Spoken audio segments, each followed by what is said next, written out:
Hi guys so आज चाहिँ हामीले यो चाहिँ हाम्रो फर्स्ट मुकबाङ भिडियो हो। सो आज चाहिँ हामीले साग आलु काउलीको भुजिया चटनी र टमाटर र धनियाको चटनी र साथमा भात और चिकन से हो छे हमर सबके फेवरेट। हाँ तो लिया अब हम सब खाइला शुरू कर दै छियै, ठीक छै? र खाइ छी।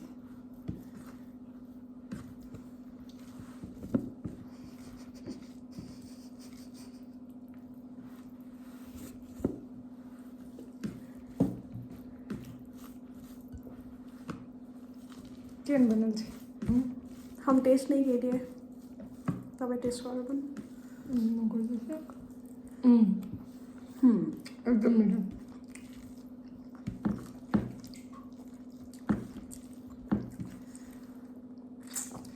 ल हामी चाहिँ खासमा यो मुकबाङ चाहिँ दुईवटा कुराको लागि चाहिँ गरिरहेको छौँ होइन। एउटा चाहिँ हामीलाई एकदमै मन लाएर हामीले मुकबाङ स्टार्ट गरेको हो। अर्को अलिकति इम्पावरमेन्टको लागि पनि गरे हो। जस्तो कि तपाईँको टिनेज चाहिँ कस्तो थियो? I want to know about that. तपाईँले चाहिँ टिनेजमा के फिल गर्नुभयो क्या? As a girl how people were about to जज यु, कसरी जज गर्थे है? अनि उहाँहरूको ओपिनियन तपाईँप्रतिको के थियो? तपाईँ डुल्न जाँदा पनि तपाईँलाई आफ्नो नेबरहरूले कसरी हेर्थे र कसरी तपाईँको मम्मीलाई मेनिपुलेट पनि गरिन्थ्यो? म त्यो सब कुरा बुझ्न खोजिरहेको छु। तपाईँले चाहिँ के फिल गर्नुभयो? एज अ टिन फर्स्टमा धेरै कुरा हुन्छ, मिक्स्ड फिलिङ्स। अब अहिले सम्झिँदा चाहिँ सानो सानो कुरामा पनि कति धेरै सोच्थे जस्तो लाग्छ क्या मलाई त्यतिखेर कि छोरी मान्छेले अब हामी चाहिँ हुर्केको एकदमै सानो ठाउँबाट हो। त्यहाँको सोसाइटी प्रेसरै छुट्टै हुन्छ कि छोरी मान्छे छ भने उसले एउटा सर्टेन वेमै बस्नुपर्छ। जस्तो कि हाम्रो टाइममा अहिले त एकदमै नर्मल भइसक्यो, त्यहाँ पनि एकदमै नर्मल भइसक्यो। अहिले त केटाकेटी पढ्ने, अब हामी चाहिँ अब ट्युसन सकिसकेपछि पनि यदि केटासँग घुमेछौँ भने या फर्किँदैछौँ भने घर, त्यतिखेर पनि मान्छेले जज गर्थ्यो कि केही न केही होला जस्तो के। अनि त्यो कुराहरूको अनि हामीलाई चाहिँ त्यही हो, सानो सानो कुराहरूमा हामी धेरै सोच्ने। अब चाहिँ त्यो कुरा सम्झिँदा तपाईँलाई के फिल हुन्छ? त्यो एकदम सिली कुरा जस्तो लाग्छ क्या मलाई। सिली। अनि फेरि त्यो फेजमा फर्किन चाहनुहुन्छ त? रिमाइन्ड बटन दियो भने तपाईँ चाहिँ फर्किन खोज्नुहुन्छ त? फर्केको भए धेरै डिफ्रेन्ट वेमा फर्किन्थ्यो क्या। त्यस्तो सिलसिली कुराहरूलाई त ध्यान दिन्थेन होला। त्यही हो। तिमी आफ्नो भन। मेरो चाहिँ के थियो भनेपछि नि, मैले जुन जस्ट नोटिस गरेको पोइन्ट क्या, हामीलाई चाहिँ जजमेन्टल वेबाट हेरिन्थ्यो क्या। त्यो आन्टिजहरूले जुन एउटा के भन्छ जजमेन्ट पास गर्थ्यो नि।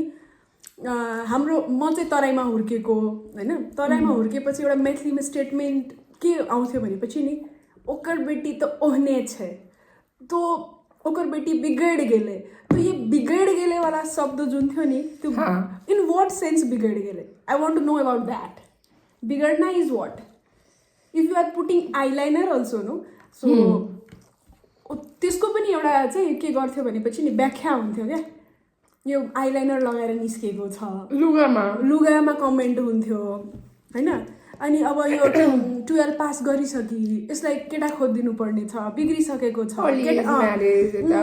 केटाहरूसँग डुल्दै हिँडेको छ, केटाहरूसँग डुल्यो भने चाहिँ अब बिग्रिसक्यो, अब केही छैन। सानो लुगा लगायो भने, सानो भन्नाले सानो त त्यस्तो खासै सानो त तराईमा लगाउन मिल्दैन थियो पनि।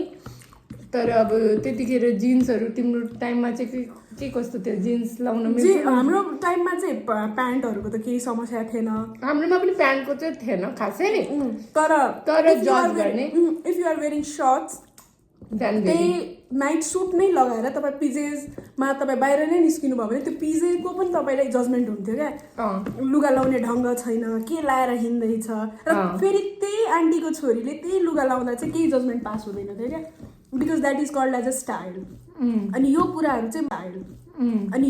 चाहिँ मैले चाहिँ फेस गरेँ क्या।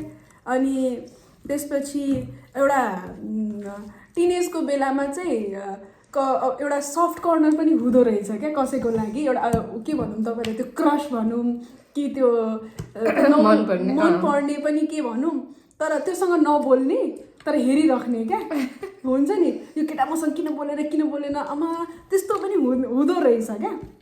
र आफ्नो फिलिङ सेयर गर्न पनि डर लाग्ने कि, त्यतिखेर डर पनि लाग्ने, अनि आफ्नो पेरेन्ट्ससँग पनि लुकाउने कुरा चाहिँ त्यो कुराहरू चाहिँ हो। अनि केही हदसम्म पेरेन्ट्सले पनि अरूकै सुन्दो रहेछ क्या, ए हो ल ल ल तपाईँको छोरी बिग्रियो भन्दा त ए बिग्रिसकेको रहेछ हो, यसलाई चाहिँ तपाईँ सम्हाल्नु है, अब यो होला त्यो होला, तराईमा झन् त अब भाग्छ होला, यो भाग्ने त राम सानो प्लेस, अनि झन् त्यहाँ चाहिँ डिफ्रेन्ट सोच, पढे लेखेको धेरै छैन मान्छेहरू, अनि त्यो कुराहरू हामीले धेरै नै झेलेका छौँ, फेस गरेका छौँ। हुन पनि सबै ठाउँमा छोरी मान्छेले फेस गर्ने हो नै, पहाडी इलाकामा भन या तराईमा, दुइटै ठाउँमा होला, हामीले अलिक बढी फेस गऱ्यौँ होला, तर सबै ठाउँमा छोरी मान्छेहरूले अलिअलि के कुरामा स्ट्रगल त गरिरहेकै छन्। तर त्यति बेला यो फिल हुन्छ होइन यही लाइफको एउटा एन्ड हो क्या। चाहिँ के भएको छ भनेपछि नि, हाम्रो प्यारेन्टिङ कस्तो भएको छ भनेपछि नि, त्यो 4जना मान्छेले के भन्छ क्या, त्यो 4जना मान्छे कहिले आएन क्या, कहिले पनि आएन पनि, र 4जना मान्छेले के भन्ला, ओहो मैले यो गर्दा उसले के भन्ला, उसको मुख हो, उसले 10वटा कुरा भन्ला, तर गर्ने चाहिँ मैले हो नि त। फेरि उसको छोराछोरीले गर्यो भने चाहिँ उसले केही भन्दैन आफ्नो छोराछोरीलाई, तर अर्काको छोराछोरीलाई चाहिँ लास्ट जज गर्छ। त्यही भएर यदि कम उमेरको 16-17तिरको मान्छेहरूले हाम्रो चाहिँ यो हेर्दै हुनुहुन्छ भने अहिले चाहिँ जेसुकै भइरहेछ तपाईँको लाइफमा, त्यसको बारेमा धेरै नसोच्नु होला होइन। आफ्नो प्यारेन्ट्सलाई सक्दोसम्म कन्भिन्स गर्ने, मोटिभेट गर्ने होइन। अनि अर्को कुरा कस्तो छ भने टिनेजर्समा मान्छे थुप्रो कुराहरू सोध्छन् पनि, सिक्छन् पनि, सोध्छन् पनि, जस्तो कि अब नराम्रैतिर पनि लाग्न सक्छन्, त्यो तपाईँले फिगर आउट गर्ने। You have to know your limitations, कि how you are dealing with your life होइन। प्यारेन्ट्सलाई त्यति मात्रै कन्सर्न हुन्छ कि बाल बच्चा होइन निक जगह रहे, निक जगह पढ़े, निक जगह जाए स्कूल। अब अहाँ सब स्कूल नहीं जाके अहाँ सब कोनो दोसर जगह क्लबिंग करे छी कि तो रेस्टोरेंट जाए छी, नहीं जाओ नहीं कहे छी। हाँ अहाँ सब धूमपान करे छी, मदिरा पीबै छी, तो प्लीज नहीं, वो सब नहीं करू।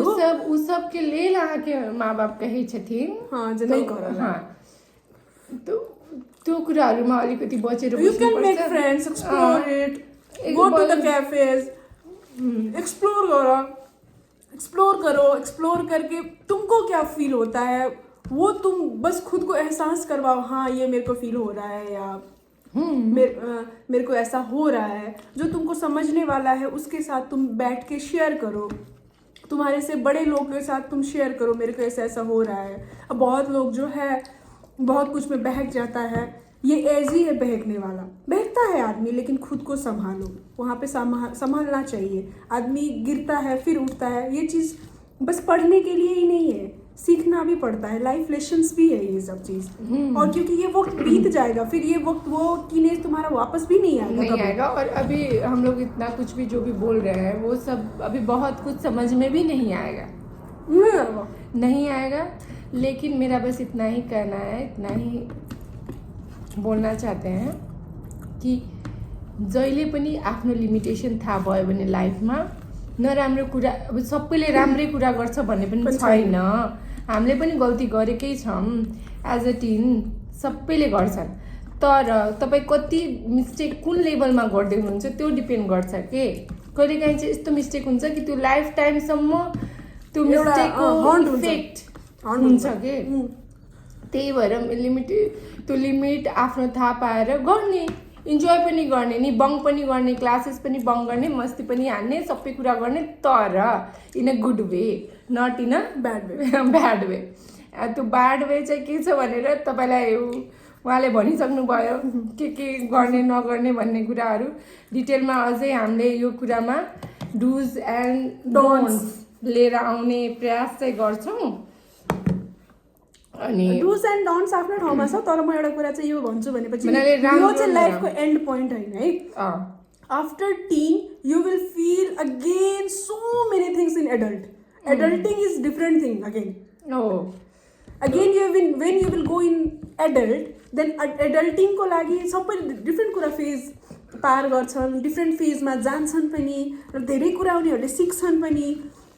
टिनेज एउटा के भनौँ बोर्डर लाइन हो क्या, तिमी आफूलाई कसरी एक्सेप्ट गरिरहेछौ सिकाउनलाई चाहिँ लाग्छ के गर्दिम के गरौँ त्यो चाहिँ एउटा आगो हुन्छ भित्र, आगो बलिरहेको हुन्छ द्याट होइन मलाई यो गर्नु छ, होइन मलाई त्यो गर्नु छ, मलाई यो पनि चाहियो, मलाई त्यो पनि चाहियो, मलाई भात पनि खानु छ, मलाई सँगै चाउमिन पनि खानु छ, मोमो पनि खानु छ, बट होइन एउटा कुरा मात्र खाने हो।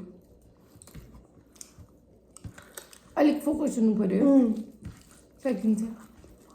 आफ्नो हेल्थमा फोकस हुनु पर्यो, आफ्नो बडीमा फोकस हुनु पर्यो। बडीमा पनि डिफ्रेन्ट चेन्जेस आउँछ। कोही मान्छे टिनेजमा, कोही मान्छे स्कुल पढ्दा एकदमै दुब्ली हुन्छ क्या, दुब्ली रहता ना, कोई बहुत दुबली रहता है। उसके बाद जब वो +2 में जाता है, +2 के बाद कोई उसको देखता है तो बाप रे कति मोटी। उसको हार्मोन्सहरू चेन्ज भइरहेको हुन्छ, बडीमा फ्लक्चुएट भइरहेको हुन्छ, उसले अरू केही फिल गरिरहेको हुन्छ। कोही मान्छे टिनेजमा कस्तो हुन्छ भनेपछि नि त्यसलाई घरबाट निस्किन पनि मन लाग्दैन, कुनै पनि पार्टी फङ्सन बिहेमा कुनै पनि रिलेटिभ्सलाई भेट्न मन लागेको हुँदैन क्या, आइसोलेटेड भएर बस्छ। कोही मान्छेलाई आफूलाई आउटगोइङ भएर देखाउन मन लाग्छ। सो सबको फरक हुँदो रहेछ क्या टिनेजमा पनि।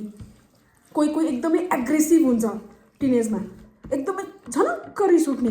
त्यो कुरा पनि बुझ्नुपर्छ क्या, पेरेन्ट्सले त्यहाँ बुझ्दैन, यसलाई रिस मात्र उठ्छ चड्काइदिउँ कि भनेर त्यो गर्नु हुँदैन क्या, बुझ्नु पर्यो। तपाईँ पनि अब कोही पेरेन्ट्सको 15 वर्ष 16 वर्षमा बिहे हुन्थ्यो पहिला, अहिले पो अब ढिलो बिहे हुन थालेको छ त।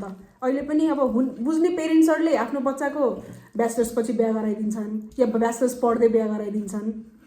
त्यति बेला पनि तिनीहरूले डिफ्रेन्ट कुरा फिगर आउट गर्न खोज्दैन के चलिरहेछ, सोद्धा पनि सोध्दैन। अहिले पनि यस्तो ठाउँ छन् जहाँ चाहिँ पेरेन्ट्सले बच्चालाई सोध्दैन are you seriously ready for the marriage भनेर। तर यो कुराहरू चाहिँ अब इन्टरनेटमा त जति पनि पाउँछ है, तर इन्टरनेटमा तपाईँ जानुभयो भने आजभोलि ChatGPT को जमाना छ, तपाईँ ChatGPT खोल्नुहुन्छ, सबै कुरा ChatGPT मा छ। But this is the reality. एउटा केटीले कसरी हुन्छ नि त्यो कुराहरूलाई कसरी झेलिरहेछ भनेपछि एउटा केटीले नै बुझ्छ कि। र तपाईँले यो रिलेटेड अझै भिडियोजहरू चाहियो भने हामीले चाहिँ अब कमेन्ट डाउन यस्तो गर्नुहोला। छ, यो हाम्रो फर्स्ट भ्लग हो, फर्स्ट भिडियो मुकबाङ प्लस जस्ट एउटा इन्फर्मेसन। हामीले चाहिँ अहिले थुप्रो चिजमा कुराहरू गऱ्यौँ, तर हाम्रो नेक्स्ट ब्लग चाहिँ ब्लग भन्न आइरहेको छ कि जतिखेर पनि नेक्स्ट भिडियो चाहिँ हामी कुनै एउटै टपिकमा कुरा गर्छौँ होइन, अनि त्यसको बारेमा हामी डिटेलमा कुरा गर्छौँ र खाँदै कुरा गर्छौँ। तपाईँहरूलाई चाहिँ रमाइलो लाग्छ कि के हुन्छ जोस् अब यो चाहिँ हड्डी बाँकी छ, यो चाहिँ खाएर अब चुसेर फाल्ने हो। त्यसो भए ल अब हामी चाहिँ बिदा लिन्छौँ। तपाईँलाई मन पर्यो भने चाहिँ प्लिज लाइक गरिदिनु होला। हामी चाहिँ थुप्रो डिफ्रेन्ट टपिक्समा कुरा गर्ने विचारमा छौँ अनि गर्छौँ पनि होइन, माया गरिदिनु होला। आजको लागि चाहिँ सपोर्ट गरिदिनु होला है, एउटा सपोर्ट पनि एकदमै जरुरी छ हाम्रो लाइफमा, सपोर्ट चाहिँ गरिदिनु होला है। ल त्यसो भए धन्यवाद सबैजनालाई हेरिदिनु भएकोमा, आफ्नो अमूल्य टाइम दिइदिनु भएकोमा। हामीलाई पनि धेरै खुसी लाग्यो, अहिले चाहिँ रमाइलो पनि लागिरहेको छ, आफ्नो कुरा सेयर गर्नु ल। ठिकै छ, आजको लागि यति नै। Okay then, by.